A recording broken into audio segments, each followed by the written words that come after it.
Hello, everyone. Welcome to the first official episode of DM and Law. Um, I had a couple ideas of what we could cover today, and honestly, this is something we've talked a lot about behind the scenes. So I think it makes the perfect first episode, and I think we're very split on it, or at least we both have some pretty unique takes on what this is. So I'm thinking let's do session 0. You know how I feel. I don't want to spoil it yet, Tori, but yeah, you know that it's not my favorite thing in the world. Yeah, I mean, what is session 0 to you? Oh my gosh, session 0 is it's the pre-campaign session. It is the thing that almost every campaign should start with before you go off into your big grand adventure. Before you've gotten to know what your party dynamic is, before you've even really gotten to know the world that you're playing in, this is the session that every player, every DM should be trying to get in on this session. And I come from like an experience of not doing that. The very first campaign that I played in, we did not do a session 0. We just sent off our little backstories and we just dove in.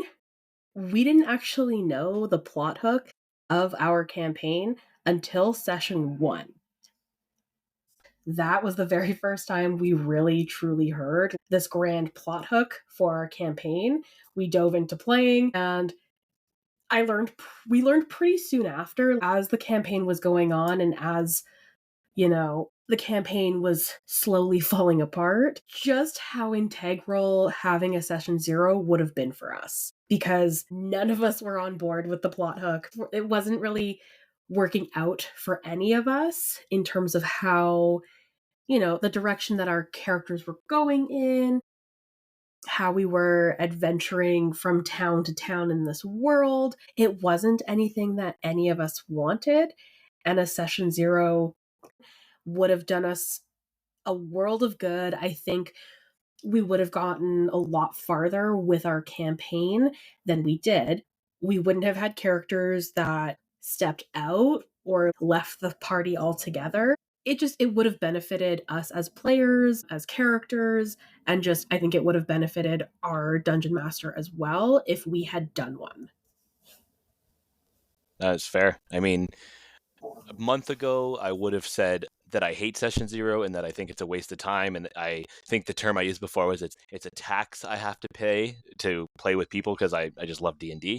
But I've been thinking about it. I'm kind of coming up with some notes when we were thinking about this episode, and I realized that session 0 kind of exists whether you want it to or not, because the minute there's the character creation process, it kind of happens anyway. But I definitely think that there's a level of effort put into it. So like, for example, myself growing up with D&D, I didn't have access to the internet. All I had was the core books. My session 0s were basically just like my cousins or my friends coming over, and I have to quickly try to build characters for 4 people at the same time. And a lot of that just came down to like, oh, paladins are cool, they do this, or druids are cool, they do this. Like, oh, you want to play a wizard? Okay, cool. I think you should take these 4 or 5 spells because they're really good. So thinking about it, it kind of always came in. But I think, yeah, it was something that I plan on using a lot more now. I did not use a lot.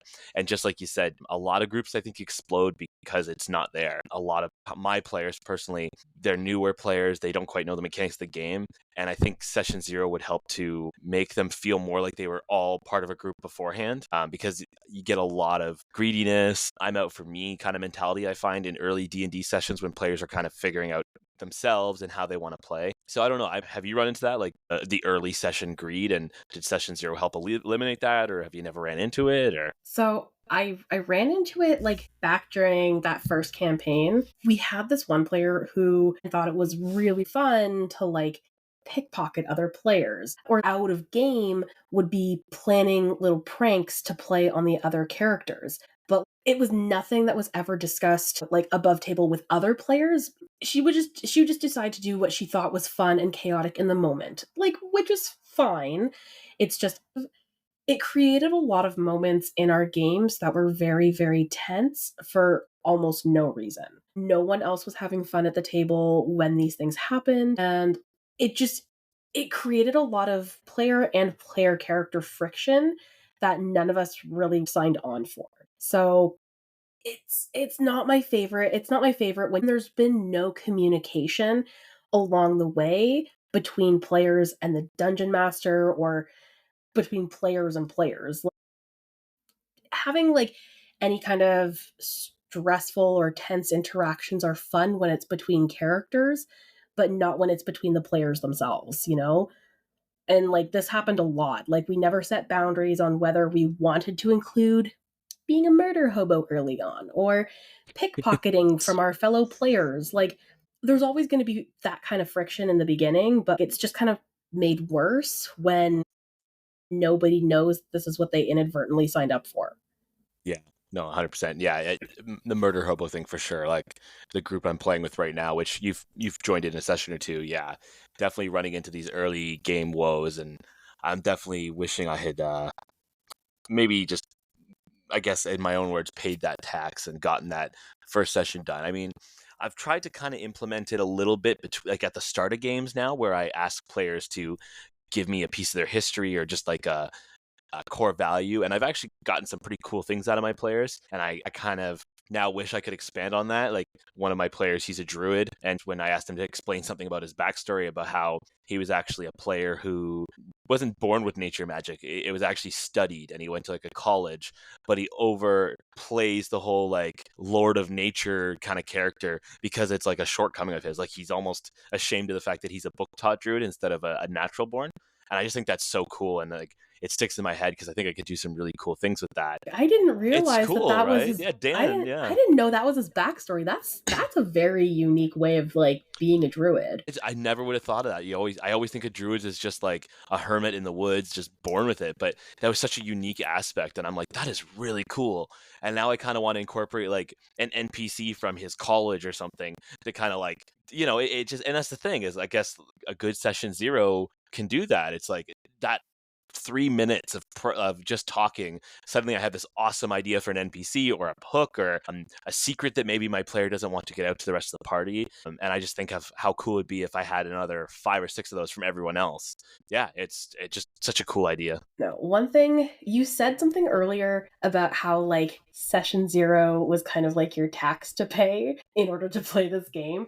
I'm kind of curious what you meant by that because what were your session zeros like? Did you run session zeros at all? The closest thing I guess I would say to session zeros, I can't honestly think off the top of my head if I've ever ran a true traditional session zero, like, hey, we're all sitting around and we're making our characters. And I think part of that is, as an adult now, trying to get 5 or 6 people around a table for 3 to 4 hours can be an absolute nightmare. So what I try to do is like, I have definitely reached out to individual players, like maybe through Discord or Roll20, and said like, hey, if you got an hour, like let's sit down, let's talk about this. But I don't generally have a lot of players that have read the source material themselves. So I kind of have to give them that like, aerial like helicopter view of D&D looking down. It's very broad strokes, and it's a lot of just saying like, okay, well, what kind of character do you want to play? Oh, well, in video games I play a magic user, and it's like, all right, cool, well, we got sorcerer, druid, cleric, a wizard, warlock, like, and I kind of will give like a little sell on each of those and why might think it would be a good fit.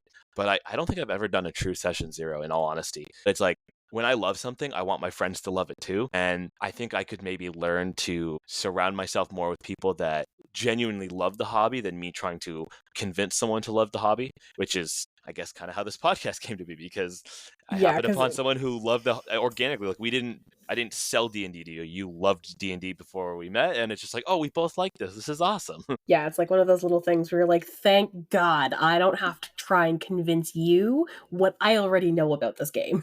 That it's Yeah, amazing. yeah.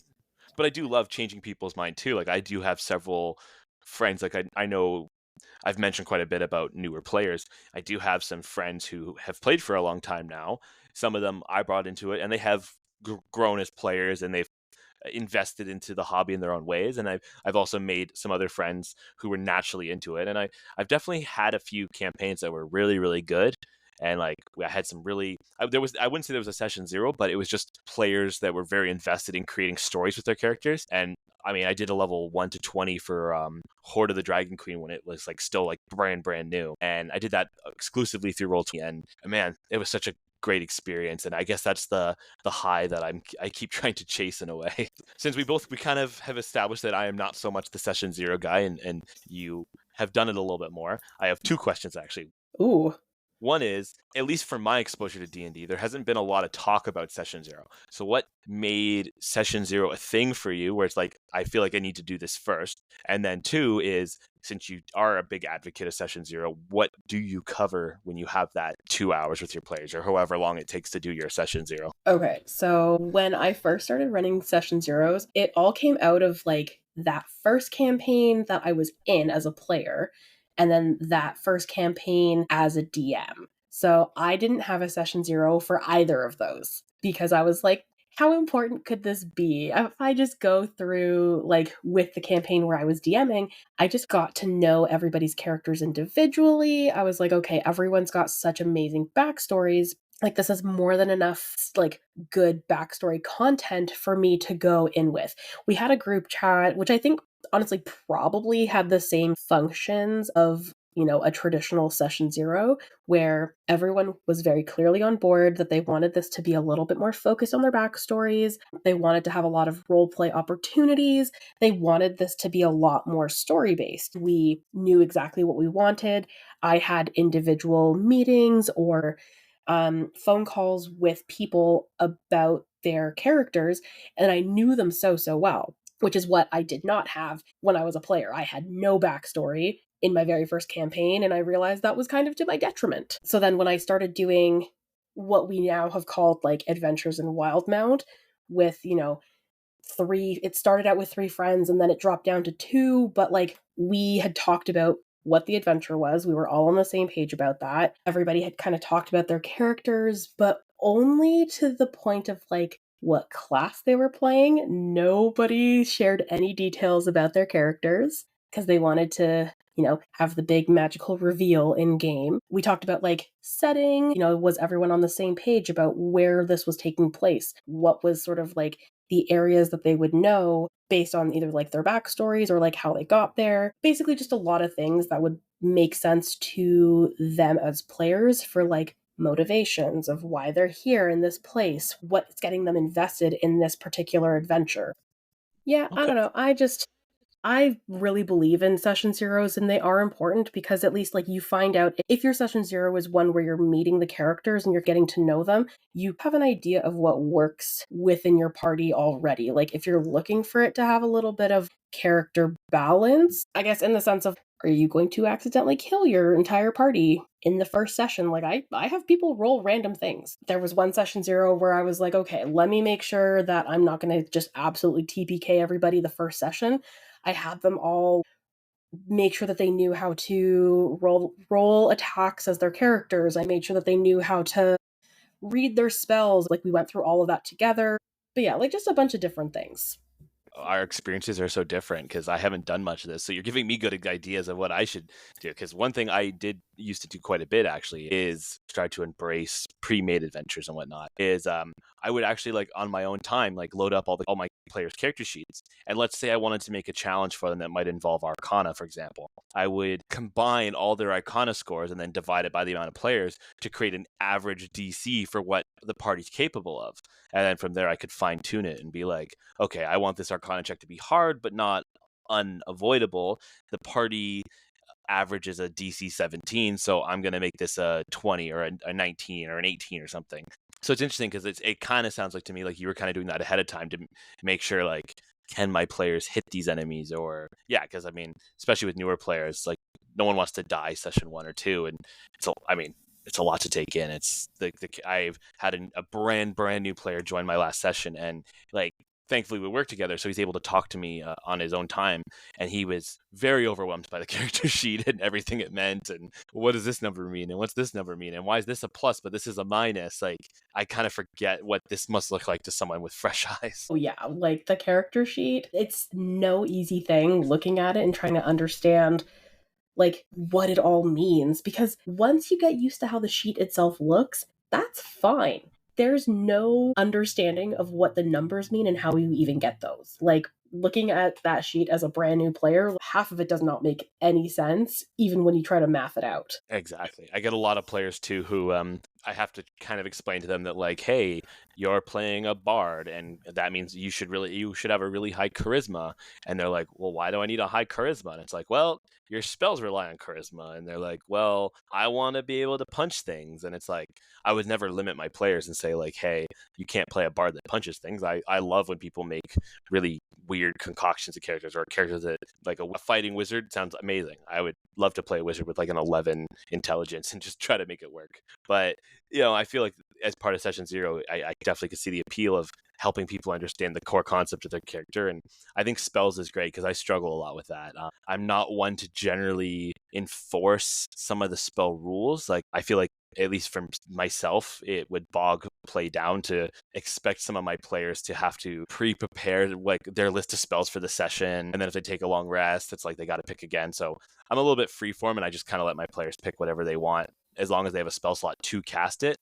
But it is starting to kind of bite me in the butt a little bit because I've got players who are spending a lot of time looking through their up to level 3 spells now, trying to use magic as their only solution to problems. And might need to rescind that rule soon and make them prepare their stuff. Yeah, like that's definitely something that we covered because like I was fortunate enough to have two players who, watched Critical Role and learned how to play Dungeons and Dragons through that. So like that was their entry into Dungeons and Dragons, but like that was one of those things where we talked about, do we need to have your material components if you're casting spells?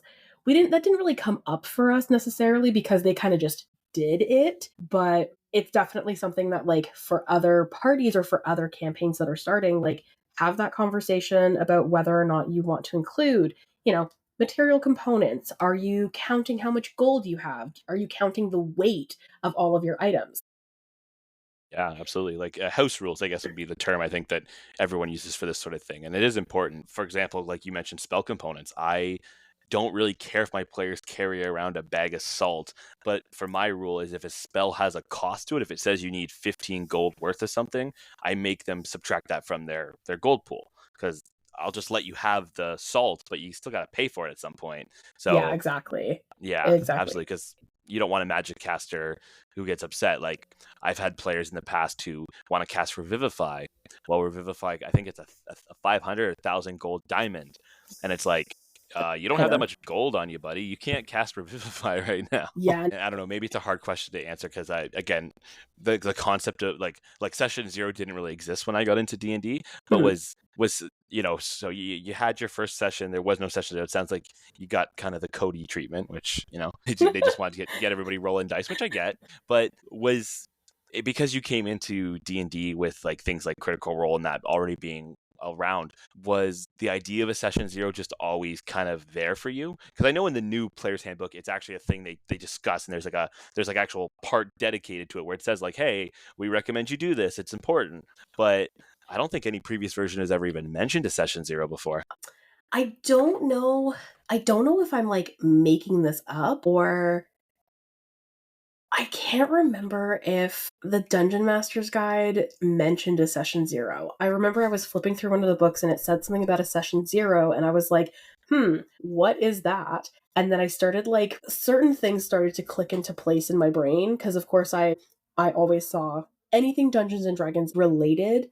I always plugged it back into what I knew through Critical Role. And I remember when I was watching campaign 2, I was kind of confused about why they started uh, episode 1 at level 2. I was like, well, where's the level 1 part of their characters? Did they not air this? What was it?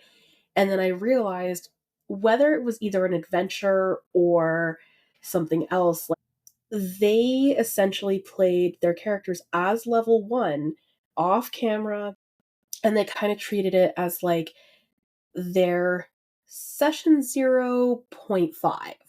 So like obviously had talked to, their DM, they talked to Matt about what their characters were going to be, but then they also had this off-camera adventure where they got to play as their characters and get to know at level 1 what their characters were like. And so when I had read about Session Zero in some sort of source book, clued into why this level 1 version of their characters were missing, I was like, Session Zero is a thing. Like, this is a really good way of everyone at the table, whether IRL or virtually. This is a good way for everybody to be on the same page about what's happening, who, and you can do whatever you want with it. One thing that I always make sure that I do during Session Zero is we go over topics that we do not want to touch at the table at all. Like, there are certain things in game, it's like, okay, cool. We don't want to deal with this particular aspect of what society could be like. We're not going to touch that. We don't want to include certain, whether it's the presence of acts or like just hearing about it, it's like, we're not going to go into graphic detail of certain things. Great, cool, on the same page about that. Yeah, yeah, for sure. That was something that was I don't know if it's a male perspective thing or just that I played a lot with close friends, but that was something that I didn't realize was such an issue. Not that it's important to talk about.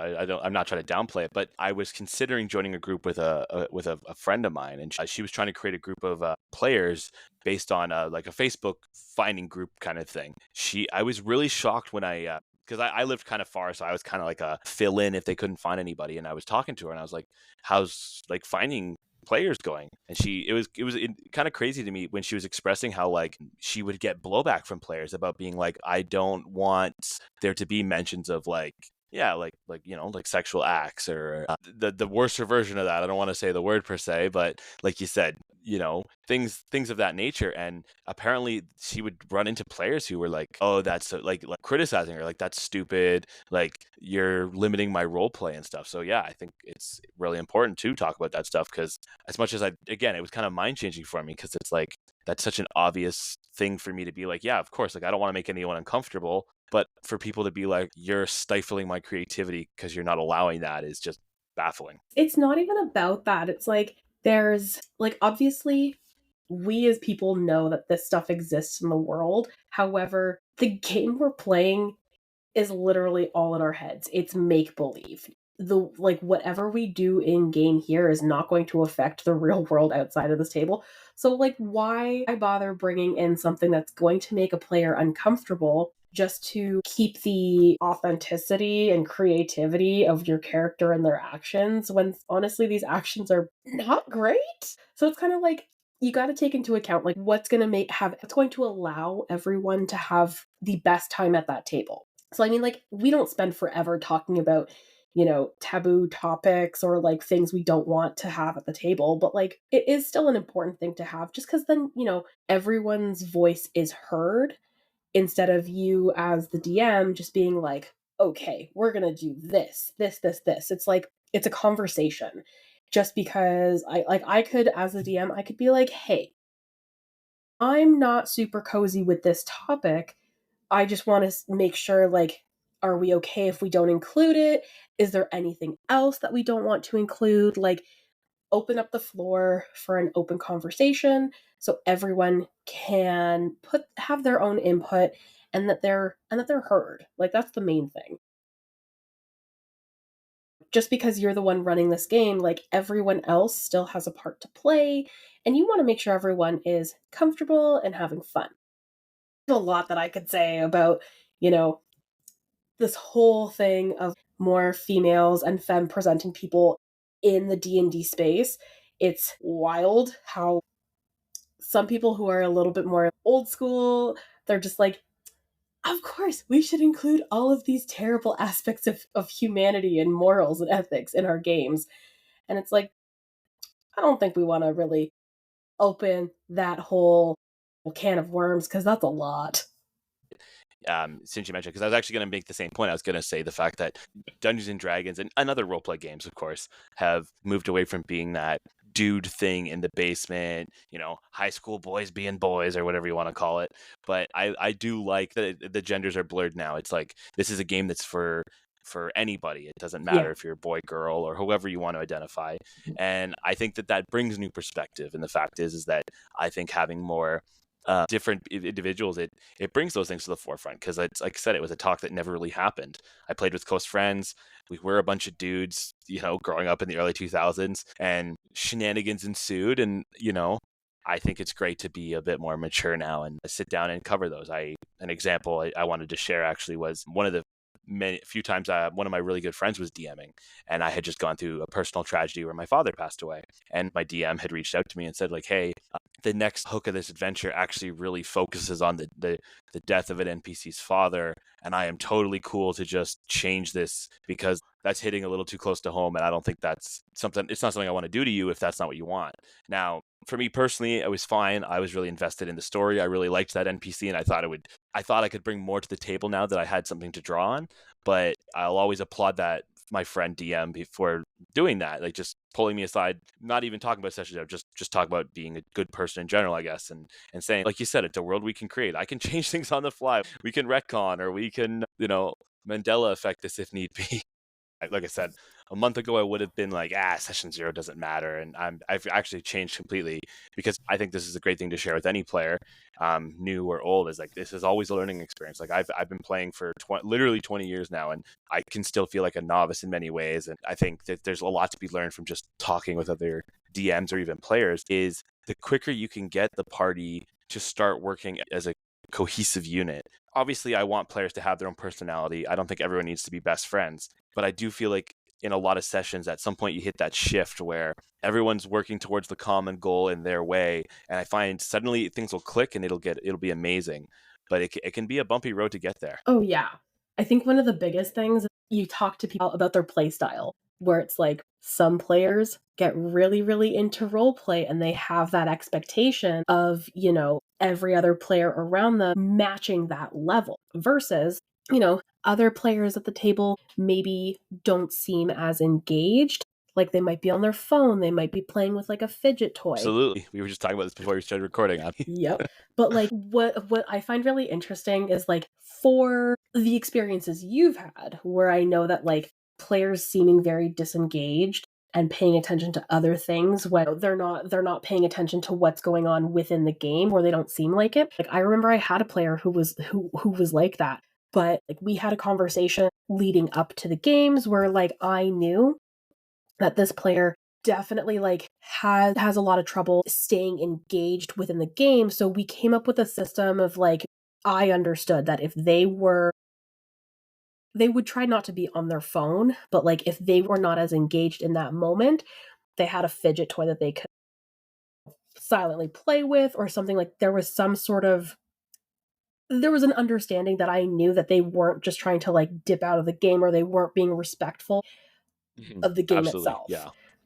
And yeah, it's a human game, and exactly. I mean, I have been, I've been a player, and yeah, you're absolutely right. Even with my perspective being a little bit different because I've been a DM a lot more than been a player, I've been bad for it. I've played on Roll20 before, and yeah, two other players are doing something that my character has no part in.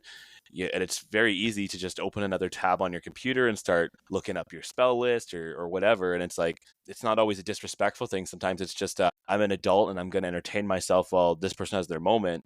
But like you said, it's just a communication thing. It's being respectful of people's times and what they want out of it. And I think for me personally, because I play with a lot of newer players, I don't necessarily know if session zero would help me determine that with my players. I don't know if a new player would be able to tell me that they're a role play person versus a fighter. They like prefer combat, but I still think a session zero invites that sort of discussion where maybe you could check in a session or two and say like, hey, what parts are you liking? What parts aren't you? Well, how can I adjust? And that's what I've started to do with my players is that we have a chat, and I've brought up like, hey, like, what are people vibing with? What are people not? And my players have recently given me a few things to that they're interested in. They want to do more dungeon crawling. They want riddles. And so I'm gonna give the people what they want, and I think it'll make it hopefully a better just overall game for all of us. Do you find that like if you ask for feedback, do you find that everybody gives you feedback or like just a few people? Yeah, definitely only a few. I think that's at least for me. Like the group, I've never been a big fan of group chats. That's my own personal thing, and my own demons to deal with. But it's not my favorite thing. And yeah, I would definitely say that there are more active people in the group chat than others. So I do find myself sometimes having to, ping people privately and be like, hey, can you click on that poll in that chat for me or something? Yeah. I was just about to ask, I'm like, have you tried using polls where it's like maybe there's less pressure to like answer a question? But if you've if you've tried the polls, maybe that's not something that'll work too well. I think it sometimes, and again, I think some great advice for newer DMs and even newer players is D&D is a very human game, and people are gonna bring things into it that have nothing to do with the game, and some players are gonna be more passive, some are gonna be more assertive, some are gonna be silly, some are gonna be serious, and I think just like you said, session 0 is a great way to invite that dialogue at the beginning, and I think by introducing it in the beginning, it allows it to stay consistent. And I'm definitely gonna implement a session 0, but I think I'm going to continue to do my like 10-minute before session check-ins where it might just be as simple as tell me a story about your character before they met the group, or hey, give me one thing last session you liked and one thing last session you didn't like. I think I'm going to try to make a little session 0 at the beginning of all my sessions, Yeah, like definitely having check-ins I think is really really good. I would say because like if you don't do a lot of session zeros but you want to, just keep a couple of things, like just a few. I would say if anything, go over the plot hook of what the campaign is about and make sure everyone is on board with their characters for that. They have a reason and motivation for why they're there. Go over uh like topics or just general things that you and your players are totally comfortable with versus not comfortable with. Like having that conversation I think is really important. Mm-hmm. And Yeah. then I would say like the third thing, make room for just giving them a space to ask questions about how their characters work. I like my players to have their characters built up before we do a session 0. This is kind of like, okay, you guys have had your time to build your characters, kind of get to know them on your own. This is a really good time. If you have other questions about it, or if you don't know certain aspects, ask it here because maybe somebody has played a character like this before, or maybe somebody knows more about this particular feature or feat or whatever that you're working with that can maybe help you understand it a little bit better. Yeah, I 1,000% agree with everything. I think we're trying to get something going, just to share with the group a little bit here. I guess we want to try out a few other TTRPGs to broaden our horizons. The one I'm most excited for is Vampire the Masquerade, and we actually did a session 0. I got to do it as a player, which was really cool. I've never really done that, and I mean, a lot of this motivation for what we're talking about is that I think the character map we did was so cool. I'm so excited to play my character. And I think for new DMs, do a session 0. Even if you're like me and you kind of roll your eyes at the idea, I think you'll benefit. And for players, come prepared for session 0.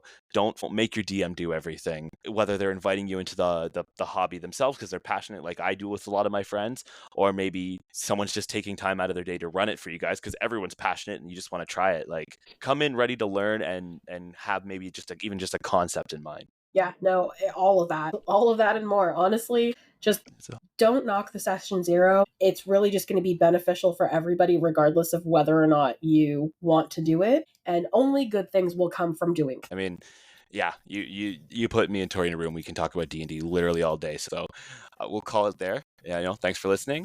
Appreciate it. Check us out on our Twitter and online.